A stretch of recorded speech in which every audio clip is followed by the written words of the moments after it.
We have Ashmina Ranjit, who is from Kathmandu, and we are very, very excited to have her. Welcome. Bidata Casey. Yes.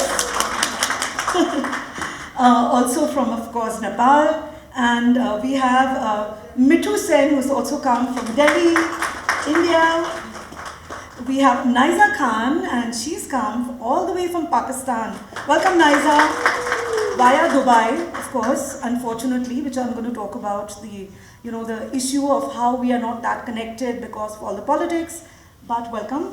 Pushpamala N, who comes from Bangalore, India. Tayyaba Begum Lipi, she's come all the way from Bangladesh, from Dhaka. And Uma, our own Uma Bista, who's also from here, Kathmandu. Welcome, Uma. So before proceeding, I'd like to extend my deepest thanks to Namita Saraf, who is the director of the Tarragon Next and the co-founder of Saraf Foundation, thank you for her invaluable support in bringing this exhibition to fruition. I'm also very, very thankful for Roshan Mishra and his dedicated team at Tarragon Next for their tireless effort behind the scene for producing this beautiful exhibition. So thank you, Roshan. I don't know where you are, but yeah, okay, thank you. Yes. Finally, my heartfelt thanks to all the artists without which I could have never created this exhibition, and always for the love. So thank you. So as a faculty member teaching South Asian feminism at the Art Institute of Chicago, for the last 5 years, I've often reflected on the distinctive characteristics that set South Asian feminism apart from Western frameworks. South Asia, encompassing India, Pakistan, Bangladesh, Nepal, Sri Lanka, Afghanistan, and Bhutan, have a shared history of colonial oppression, diverse religious traditions, and entrenched patriarchal systems. Notably, Nepal and Bhutan stand out as the only country in the region that were never colonized. Yet they too grapple with deeply ingrained gender inequalities. So why Nepal? Why are we doing the show here? So the choice of Kathmandu as the venue for this exhibition is both symbolic and strategic. Nepal's historical position as a non-colonized nation offers a unique lens through which to explore the feminist art in South Asia. Kathmandu, with its rich tapestry of cultural, religious, and artistic traditions, serves as a microcosm of the regional's complexities. Hosting this exhibition in Nepal challenges the pervasive colonial narratives that often center around India as a sole representative of the South Asian art and feminism. So it gives us a chance to kind of move away and other people to also explore what's happening in the region outside of India, being the big brother, of course. Moreover, Nepal's vibrant contemporary art scene and its active engagement with feminist discourse provides fertile ground for the critical dialogues.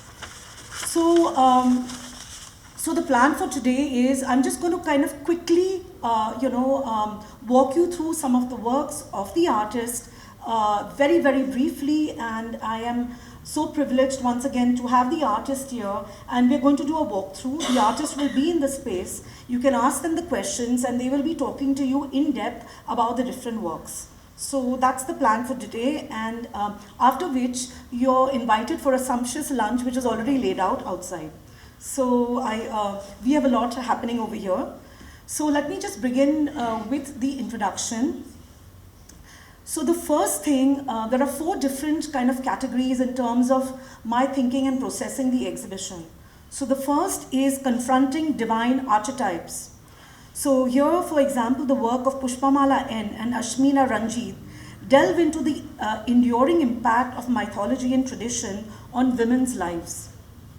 Pushpamala N's performative photographs, Apharana, Abduction from 2012 from the series Avega, The Passion, reimagines Sita's abduction from the Ramayana, which can be understood to draw parallels with the violence and the treatment of women in contemporary India. So it's looking at mythology, but also kind of you as a viewer are allowed to process what's happening in the region. And as you know, There have been many rapes and many other things that are taking place. So how do you place mythology within the center of this? Ashmina Ranjit's, and here's another thing, I'm going to invite you back, so please do come back, because otherwise you're going to miss something really, really amazing. We are so excited that Ashmina Ranjit, we've commissioned her for a new performance, Sita the Ideal Wife, and it will take place on 25th at, at 5 p.m. at the opening day. So please do come and see this amazing performance, and she's been working on this and we're very, very excited. But just a little giveaway about what it is about is, she kind of critiques the Hindu tradition of Kanyadan, which is the giving away of the bride, codified by the Manu Smriti. And everybody knows the Manu, which is the big brother of all the Vedas and all of that, and also governs the practice, the body, and how everybody is supposed to behave. The work highlights the loss of agency women endure within marriage and caste structures, while her performance video, Damal, from 2024, draws from the historical Muluki Ain of 1854, which legalizes caste-based punishments embedded in the societal hierarchies in Nepalese life. So Uma Bista amplifies the voice of Nepalese women through her ongoing series Stay Home Sisters from 2020 ongoing, critiques the menstrual taboos of the Chaupadi, while Devotion, her very recent work, which is I think the first time we're going to be showing it here, 2025, examines the veneration of the Virgin Goddess. So very, very exciting and very, I think in particular in Nepal, the Virgin Goddess holds a different position, and it would be nice to kind of evaluate what this means today. In Mer 2022, Bista celebrates women who defy the societal expectations, showcasing their sacrifices and triumphs in creating spaces of resilience and strength. So I guess, all of us, and I'm, just to introduce myself, I'm raised in Mumbai, in India, and I've been raised Muslim, and for many reasons, there were many things that my mother said, I can't do, you can't think about it, you have to be like this. And I think, in a way, Uma's work kind of really speaks to that, where women have been, denied or told that you can't do this, but actively they take the activist position and they finally move on to doing what they really want to. So very, very beautiful, powerful piece. So the second section looks at violence, memory, and resistance. So here we have Tayabi Begum Lipi's multimedia work, which critiques the performative rituals of marriage and their dualities. In her two works, which are specially commissioned for the museum, I Wed Myself from, I beg your pardon, in her video, I Wed Myself from 2010, Lipi subverts traditional gender roles by embodying both bride and groom, interrogating societal paradoxes around marriage. So her recent works, which she has made for this exhibition, Wedlock 2024, and Garland of the Wedding, utilize safety pins and razor blades as a metaphor for the duality of marriage, its potential for connection and its capacity for control that could possibly also lead to harm and violence. So if you visit her installations, you can also feel that the innocence of both the works kind of speak about the idea of marriage and domesticity, a place which is kind of quite dark because obviously women don't really report the abuse they've had in different ways and different places. And you see this large safety pin which is supposed to safeguard you, but instead it's actually piercing and so big and almost frightening. So please do experience a space as well. So the third section is reclaiming the body and the voice. So here we have Bidata Casey's work, which interrogates the intersection of gender, ritual, and the societal expectations in Nepal. In My Left is Right from 2022, Casey critiques the stigmatization of the left hand in Hindu culture, challenging the validity of rituals performed by women or with the left hand. So, as you know, if you are the firstborn, there is no son in the family, how do you process these rituals? And the idea of the right and the left hand. What is right, the male, the patriarchy, and what happens to the woman, and how, and I think the title is so appropriate for speaking about these issues. So her performance installation, Chori Mache Bhayera, Keti Mache Bhayera from 2023 is a performative installation. We invite you to participate in it. Invites women to share their aspirations, disrupting restrictive gender roles and imposed by restrictive phrases like being a daughter, being a girl. So it's actually a wishing wall, and there is a tag. So please write your aspirations. And without any fear, and the artist's wish is that your desires and aspirations, whatever they are, they will not be limited and you can achieve them, right? Okay, so Anita Dubey, Naiza Khan and Anoli Pereira explore the female body as a political and empowered site. Anita Dubey's eye photos here from 2000 to 2012 made using the votive eye confront institutional power, demanding the dismantling of male-dominated structures and systems.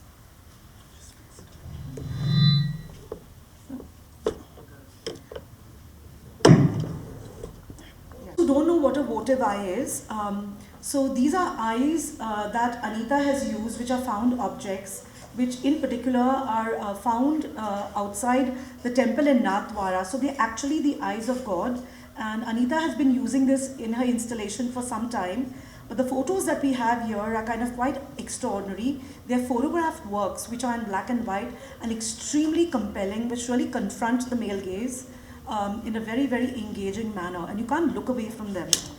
So Naiza Khan's Heavenly Ornament from 2007 and 2009 and her video Henna Hands from 2002 to 2022 investigate the female subjectivity and the gendered battlegrounds of the public spaces through sculpture, drawing and installation. So we have several of her works over here. They are also placed in vitrines, and we're very thankful for Naiza for carrying them and also making new work for the show. And as you know, for a show like this, the transportation of works also become an issue, and I'm very thankful for, in particularly Lipi and Naiza to bringing the work, and also for the fact that they are so powerful, and they also look at the body and the skeleton and what it means, but also the fact that they are in a vitrine and they have a texture which in a way also intersects with her very, very earlier work, which uses the idea of the armor. So please do go and spend some time in her space. There's a lot going on. And finally, we have Anoli Pereira's I Let My Hair Loose protest series from 2010-2011, which transforms hair into a defiant symbol of protest, disrupting the male gaze and reclaiming female agency. So finally, Mithu Sen transforms vulnerability and emotion into a feminist act of defiance. Her installation, Who Will Write the History of Tears, very recently put together, 2025, which comprises 2 videos, For Dead, as in the E is in the bracket, For Dead, and Ephemeral Affair from 2006, reframe tears and scars as gestures of resilience, breaking hierarchical gender silences, meditating on embodied emotions as site of resistance. The installation evokes a room of silent kalazomia. So it's a phase in where you expressed emotions are explored through the facet of female ontology, redefining vulnerability as power. So very, very touching work of Mithu Sen, and very, very thought-provoking. And finally, we have Shiba Chachi. I think she's the only artist who couldn't come here, but of course sends her love. And her work kind of looks at the idea of local narratives and global resonance. So Shiba's practice embodies feminist interventions within urban spaces. We have 2 works of hers. Her photographic series, From the Barricades, reflects her activism within India's women's movement from 1980s to 1990s. So she used to be, primarily a photographer, and now she's also working, as an artist, but they are like stunning black and white images.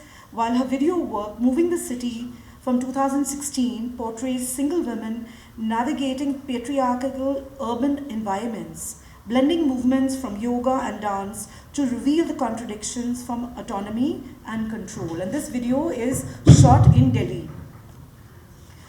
So finally, just to conclude, because I would like for you to meet the artist over here, Feminist Futures provides a platform for the artist to dismantle stereotypes and envision new possibilities for women in the region, to question societal norms, celebrate resilience, and envision new possibilities for womanhood, rooted in solidarity and intersectionality. In a cultural context where women's experience are often sidelined or stigmatized, Feminist Future urges viewers to reevaluate the understanding of power, freedom, and gender. It underscores the resilience and the creativity of the South Asian women as they navigate the constraints, reclaiming the autonomy, and contribute to a growing wave of feminist activism throughout this region. This exhibition is not only a homage to the strength of the South Asian women, but a call to action for solidarity, justice, and radical reimagining of a future, seeking to foster a space of shared reflection, healing, and collective hope. And finally, I just want to say, the future is feminist. So, so this is the, So thank you. I hope you enjoy the show. We are all around. If you need anything, any images, or, would like to speak to all the artists, so please do join us. And we're going to start a walkthrough. But before we begin, the artists are here. And I have Mrs. Saraf who would like to say a few words of my mind, and I'm very grateful that Namita invited me. And the first thing I jumped was, let's do feminist, talk about feminist history. And just as a personal note, I came to Nepal like 30 years ago, and I did see the Kumari, and I could never get over that feeling, and I've been wanting to do a show. So I'm very grateful for this opportunity. And to also speak about issues which are very, very important that nobody really looks at. So the body, the fragility, including how it is to be a person in South Asia. And one of the things I think the exhibition really does is we do have different complexities, which is very different from the West. Being feminist, or women over here who are living here within all the different practices and also the traditions. So that was actually the motivation. I've been waiting for this opportunity, if I can say that. Thank you.